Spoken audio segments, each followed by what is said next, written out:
오늘 좀 부드럽게 시작하죠. 날씨도 덥고. 정말 지난 한 열흘간 정신 없었죠.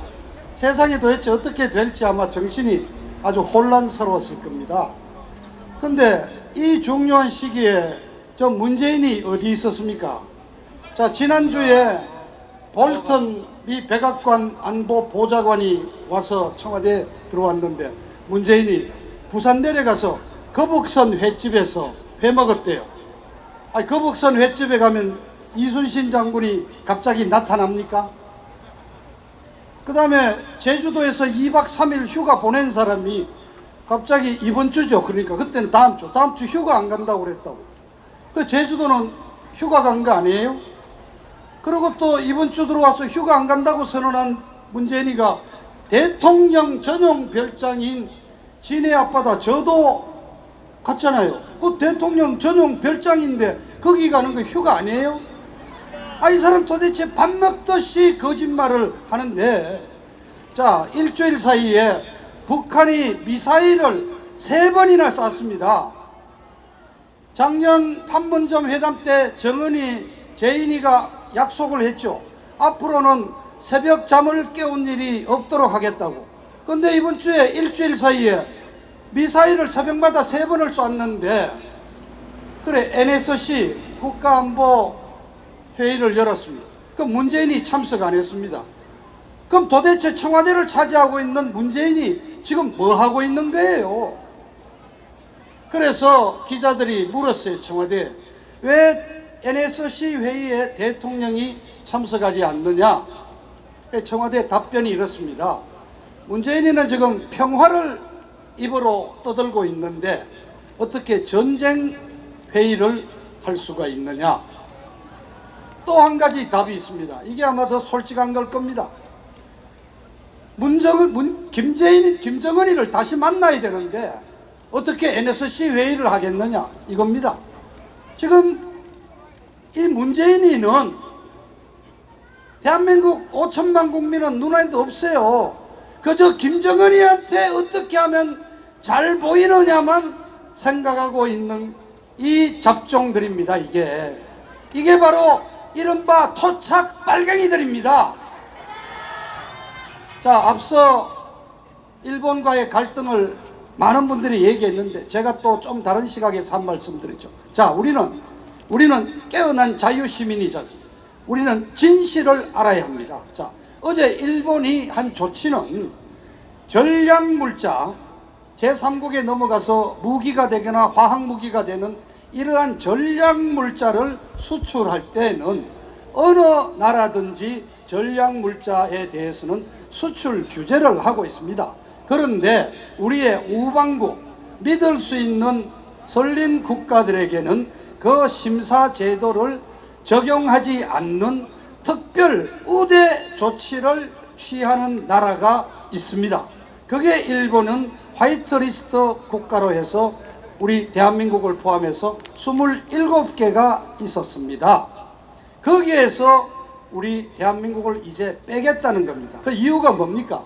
1차로 3가지 화공약품을 수출 규제한 이유 중에 그 에칭가스라는 불화수소가 핵무기 우라늄 농축 그 프로그램에 사용되는 원료란 말입니다. 그래서 아베 수상이 직접 얘기를 했지 않습니까? 그 상당량의 한국에서 수입해간 불화수소가 제3국을 거쳐서 북한으로 들어갔다는 의혹이 있는데 거기에 대해서 투명하게 해명해 주면은 즉각 1차 규제 조치를 해제하겠다고 얘기를 했습니다. 그러면은 산자부가 나서고 관세청이 나서서 그 에칭가스 수입한 업체 수입 목록을 뒤지고 사용처를 해서 그 해명하면 그냥 아무 문제가 없는 겁니다. 그런데 호미로 막을 걸 가래로 못 막는다. 이제 그런 짓거리를 하지 않고 불매운동을 한다니 반일선동을 하는 바람에 이제는 불도저를 갖고 와도 못 막는 상황이 돼버린 겁니다. 그런데 우리나라도 전략물자 수출 제한합니다. 그리고 우리나라도 우대하는 나라가 있습니다. 그게 뭐냐? 우리나라는 포괄적 수출 허가 국가라 그래서 우리도 29개 나라에 그런 혜택을 주고 있습니다. 근데 일본이 아시아에서는 유일하게 우리나라만 적용했습니다. 중국, 대만도 해당이 안 됩니다. 심지어 싱가포르도 C급으로 분류되어 있습니다. 그런데 이번에 아베가 그래도 신경 써서 제외는 했지만 우리는 B급으로 놓고 있습니다. 그래서 일본 측 주장은 이건 무역 보복도 아니고 수출 금지도 아니고 전략 물자를 엄격하게 관리하는 조처다. 이것이 일본의 입장입니다. 그런데 여러분 동의하시죠? 그런데 어제 그 대응책을 논의한다는 국무회의의 분위기가 어땠습니까? 자, 국무회의를 생방송으로 중계를 했습니다. 그런데 그래서 문재인이는 사실상 국무회의를 주재하는 게 아니라 대국민 담화문을 발표했는데 일본이 보복 조치는 부당하다. 우리는 앞으로 모든 일은 일본에 전적으로 책임이 있다. 일본에 맞서 싸우겠다. 일본을 이긴다 반드시. 아니 대응책을 논의하고 외교 대책을 논의하고 해야 될 국무회의가 아니라 사실상 일본 놈은 나쁜 놈, 지금부터 항일 독립투쟁에 나서자는 대국민 항일 선전 포고장이 돼버린 겁니다. 여러분, 자, 일본과 싸우자, 이기자. 우리는 지금 임진왜란이 재발했습니까? 아니면 아직도 우리가 일본 식민지 국가로 남아 있습니까?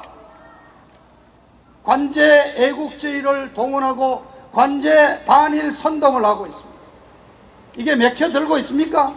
우리 국민들은 일본에 대해서는 좋으면서도 또 서운한 여러가지 복합적인 감정을 가지고 있습니다. 그래서 이 종북 좌파들은 그 국민들의 감정을 건드려 가지고 그냥 일본에 대해서 싸우자, 일본과 맞서자. 자, 여러분에게 묻습니다. 일본이 우리의 주적입니까? 싸워야 될 적군입니까? 우리 대한민국의 주적은 누구입니까? 북한입니다. 북한. 자, 맞대응을 한다는데 맞대응할 게 뭐가 있습니까? 그 중에 하나가 기소미아라고 한일 군사정보보호협정이라는 이것을 파기하겠다고 그러는데 여러분, 이게 누가 만들었냐? 우리 박근혜 대통령이 탄핵에 몰려있는 그 상황, 16년 12월 달에 어렵게 일본과 맺은 협정입니다. 자, 북한에 대한 정보를 서로 공유하는 건데 북한에 대한 정보 누가 많습니까? 일본이 많습니까? 우리가 많습니까? 그거 폐기하면은 누가 손해입니까? 우리는 정찰기 하나 없잖아요. 자, 맞대응할 게 없습니다. 자, 일본은 대한민국의 주요 제조업을 아주 그냥 망가뜨릴 수 있는 급소를 잡고 있는데 우리 대한민국은 일본 경제를 때릴 만한 그런 한 방이 없습니다.